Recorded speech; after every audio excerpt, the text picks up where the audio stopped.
Hello everyone, welcome to our Vibgyor academy. तो चलते हैं आज के करंट अफेयर के वीडियो की तरफ। और आज का पहला टॉपिक है दिल्ली की सीएम। तो दिल्ली की सीएम बनी है रेखा गुप्ता, ठीक है। और ये शालीमार बाग निर्वाचन क्षेत्र से पहली बार विधायक बन के आई है और दिल्ली की सीएम के रूप में शपथ ली है। दिल्ली की सीएम में महिला में बात करें तो अभी तक 4 महिला सीएम बन चुकी है दिल्ली में। और प्रवेश वर्मा जो है वो उप मुख्यमंत्री के रूप में चुने गए हैं, ठीक है। अभी तक 4 महिला सीएम बनी है दिल्ली में। बीजेपी से है, बीजेपी को 48 सीट मिला है। पहली महिला सीएम अब दिल्ली की बात करें तो सुषमा स्वराज रह चुकी है। दिल्ली की पहली महिला सीएम सुषमा स्वराज। और सीएम की बात हो रही है और महिलाओं की बात हो रही है, तो देखते हैं कि इंडिया में सबसे पहली महिला सीएम कौन बनी थी। तो सबसे पहली महिला सीएम ऑफ इंडिया वुमेन तो सुचेता कृपलानी बनी थी, जो पहली महिला सीएम थी। यूपी से बनी थी। 1963 से 1967 तक उसका कार्यकाल था, ठीक है। नेक्स्ट टॉपिक है हमारा SU-57। SU का मतलब है सुखोई 57। ये बहुत पहले ही बन चुका था, लेकिन अभी ये चर्चा में इसलिए है कि कुछ दिन पहले की ही खबर में हम चर्चा किए थे कि कुछ दिन पहले बेंगलुरु में जो एक प्रदर्शन चला था सब जगह के फाइटर विमान का, उसमें इसका चर्चा था। और ये जो है रूस का है, तो क्वेश्चन पूछ सकता है कि ये कहाँ का है, तो ये रूस का है।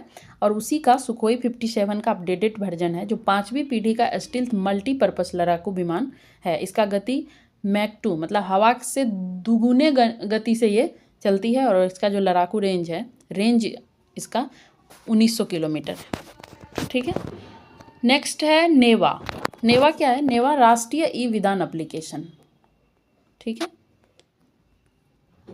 और उत्तराखंड ने अभी लागू किया है, अभी उत्तराखंड राज्य नेवा को लागू किया है। वहाँ के जो सीएम है पुष्कर सिंह धामी ने इसे लागू किए हैं। और इसका पर्पस है विधानसभा को पेपरलेस बनाना, ठीक है। विधानसभा को पूरी तरीके से पेपरलेस बनाना ताकि चीज़ों में पारदर्शिता आ सके। और ये जो पहल है, ये पहल इंडिया डिजिटल पहल के अंतर्गत आता है। जो डिजिटल इंडिया है उसके तहत सारे चीज़ को डिजिटल करने का एक प्लेटफॉर्म तैयार करती है।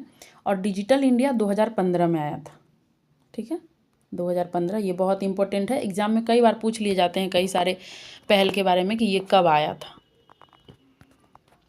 और इसका मकसद है सभी विधानसभाओं को कागज रहित पेपरलेस प्रारूप में लाने के लिए मंच तैयार करना।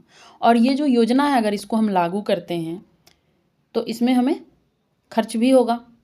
खर्च होगा तो खर्च का 60% भारत सरकार देगी और 40% जिस राज्य में अभी लागू हो रहा है उस राज्य के राज्य सरकार 40% खर्च वहन करेगी, ठीक है।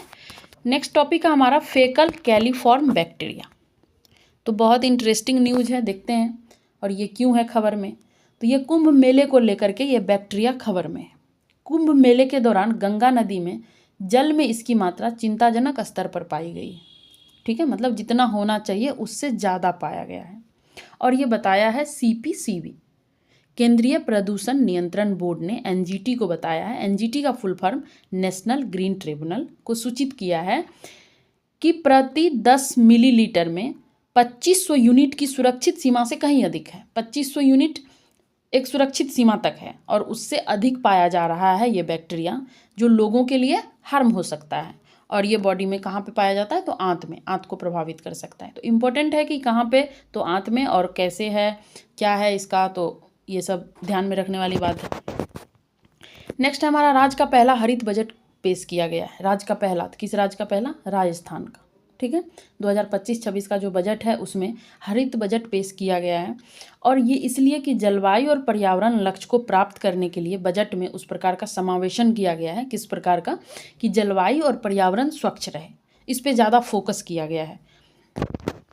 तो देखते हैं नेक्स्ट न्यूज़ है sports women of the year का पुरस्कार किसको मिला है? तो ये मिला है मनु भाकर को। मनु भाकर अभी बहुत ओलंपिक को लेकर के बहुत ज़्यादा खबर में थे। ये एक निशानेबाज है, महिला निशानेबाज। और पेरिस ओलंपिक 2024, ठीक है, 2024 में दो कांस्य पदक जीती है।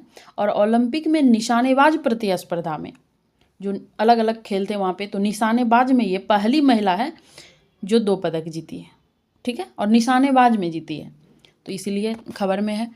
और दूसरा देख लेते हैं इसी में, para sports women of the year किसको मिला है, तो अवनी लेखरा को मिला है, ये भी ध्यान में रखना है। Life time achievement award Mitali Raj को मिला है। तो ये तीनों ध्यान में रखना है, एग्जाम को लेकर के बहुत इंपॉर्टेंट है, ठीक है। भारतीय तटरक्षक जहाज है एक सूर, ठीक है, ये शामिल किस में किया गया है, तो देखिए नेवडेक्स और आईडेक्स, ये 2025 में जो दोनों हुआ है, और ये कहाँ पे हुआ है, तो ये यूएई के अंदर अबू धाबी में हुआ है। और अबू धाबी में हुआ है तो ये क्वेश्चन ये बनेगा कि इन दोनों में भारतीय तटरक्षक कौन सा इसमें जा कर के शामिल हुआ है, मतलब भाग लिया है, तो सूर ध्यान रखना है, आईएनएस सूर इसमें अपनी भागीदारी ली है, ठीक है। नेक्स्ट है हमारा ऑपरेशन हस्का नाइट। तो देखते हैं ऑपरेशन हस्का नाइट क्या है और ये किसके द्वारा चलाया जा रहा है, तो ये चाड के द्वारा चलाया जा रहा है। नाइजीरिया के अंदर एक जगह है चाड, उसके द्वारा ऑपरेशन हस्का नाइट शुरू किया गया है। ये शुरू किया गया है बोको हराम के खिलाफ। बोको हराम क्या है, तो ये नाइजीरिया के आतंकवादी संगठन है एक, जो नाइजीरिया के अंदर जो चाड है, चाड में एक लेक है जिसका नाम है चाड लेक, तो वहाँ के क्षेत्रों में ये रहते हैं और महिलाओं को लेकर के थोड़ा इनका ये रहता है कि महिला के प्रति ये अटैक करते हैं महिलाओं पे, और वहाँ पे इसी को ख़त्म करने के लिए ऑपरेशन हस्का नाइट लाया गया है चाड के द्वारा, ठीक है।